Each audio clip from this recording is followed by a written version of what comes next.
Is it not that often that you go through, shooting slump like this? Is there many things you lean on to try to get out of it? Work. Just work. So. You started pretty visibly frustrated tonight as you're going through it. What's hitting the worst? Does it feel like the mid-range shots that are shots you made for your No, just period. It's everything. It's the rhythm. Just feel off rhythm the last 3-4 games. So LeBron James has missed 19 three-pointers in a row in his last 4 games as I make this video.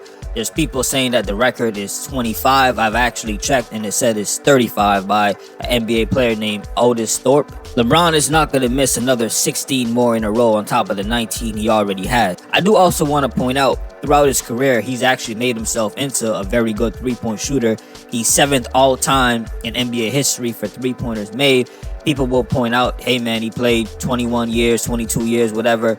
He was bound to get up there. But to crack that top 10, there is skill involved in order to do that. Dirk Nowitzki played 20 plus years in the NBA. I think most people will agree he's a better shooter overall than LeBron James. And he's not even in that top 10.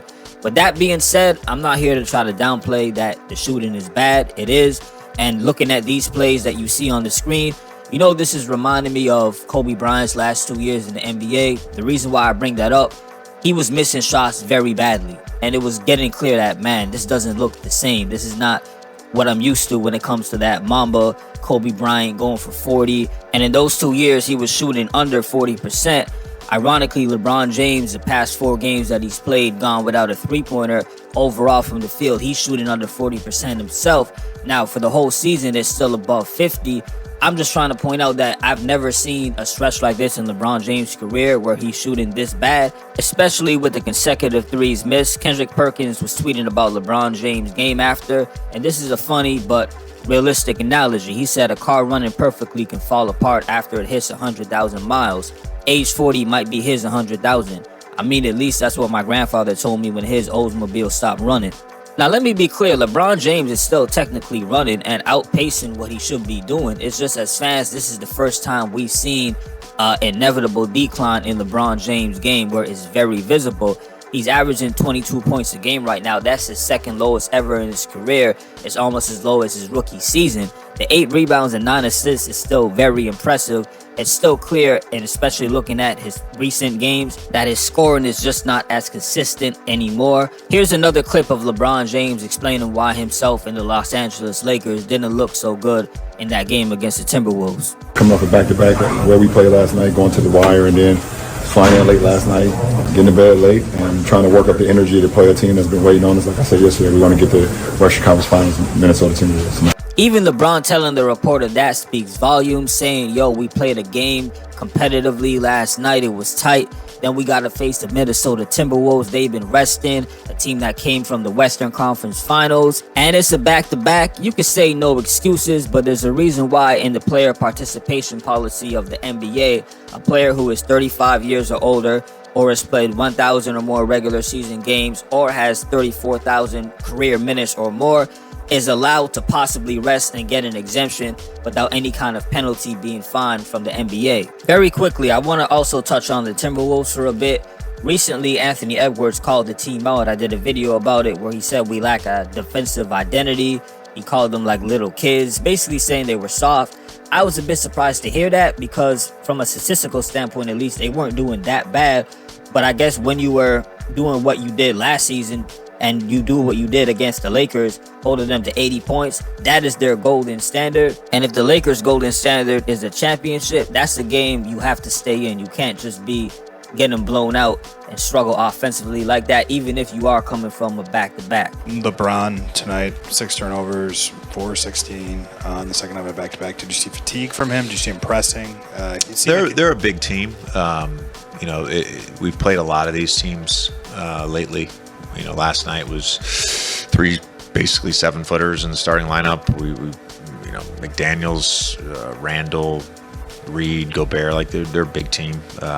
They give, if you play stagnant against them, they're going to give you problems.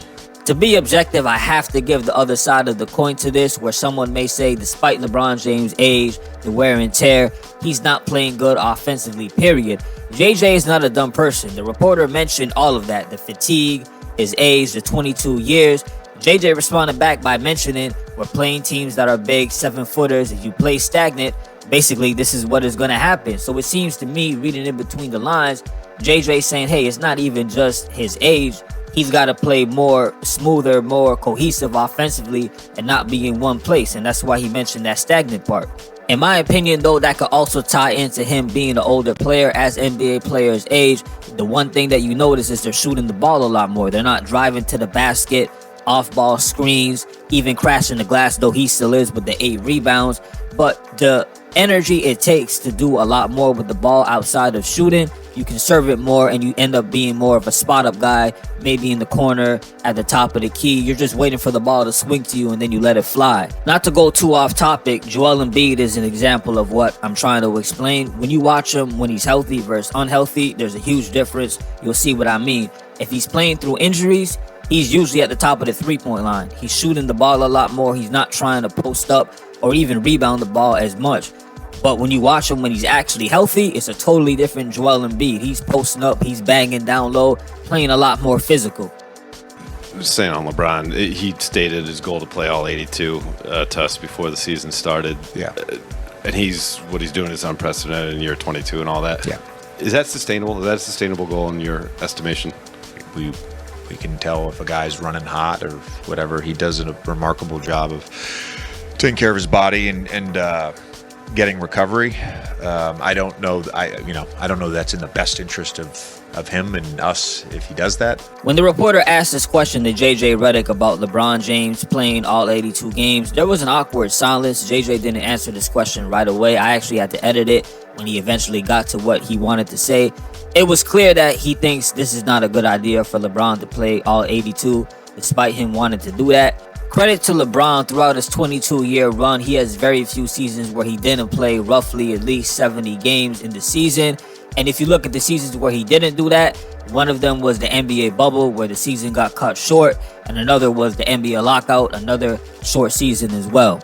My final take on this is it's apparent LeBron James will not be the #1 reason why the Lakers win a championship. If they do somehow this season or the year after, it's going to have to go through Anthony Davis, which it already has. And I give a lot of credit to JJ Redick for involving the offense, running it through AD period.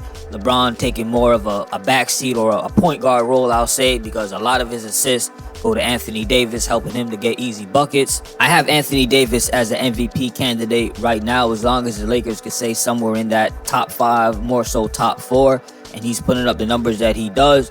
He got to be in that conversation. With the Lakers, too, I do believe they need another third star if they're going to try to win a championship. It's got to be AD, LeBron, and then somebody else who could come in there consistently and give them star quality numbers. At this point in LeBron's career, if he's able to play with 2 other players that could clearly get you 20+ points, Anthony Davis being one of them, it'll put him in a mega superstar point guard kind of role where he could really lead the league in assists. The scoring will come down a little bit. That won't matter since he could already focus on what he's doing still at an elite level, which is his playmaking, averaging 9 assists. Hit me up in the comment section. Let me know what you think. Is it LeBron James' age, the wear and tear, or are you looking at it like he's just not playing good, period? I welcome all perspectives, whether I agree with it or not. We talking hoops. I want to hear what you got to say. All right, comment section below. Like, share, and subscribe. And as always, salute for listening. Peace.